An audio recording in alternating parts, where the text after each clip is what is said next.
கண்ணுடையவர் என்பவர் கற்றோர், முகத்திரண்டு புண்ணுடையவர் கல்லாதவர். கண்ணில்லாவிடினும் அவர் கற்றவராகவே இருப்பின் கண்ணுடையவராகவே கருதப்படுவர். கல்லாதவருக்கு கண்கள் இருப்பினும் அது புண் என்றே கருதப்படும். ஒவ்வொரு மனிதரும் இரு வகுப்பறையை நிச்சயம் கடந்தே தீர வேண்டும். ஒன்று தாயின் கருவறை, மற்றொன்று பள்ளி வகுப்பறை.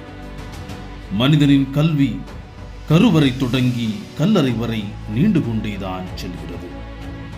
கல்வியை ஒரு மனிதனை முழுமையான மனிதனாக்குகிறது. கல்வி சமத்துவத்தையும் சகோதரத்துவத்தையும் சமூக நீதியையும் சகிப்புத்தன்மையையும் உருவாக்குகிறது.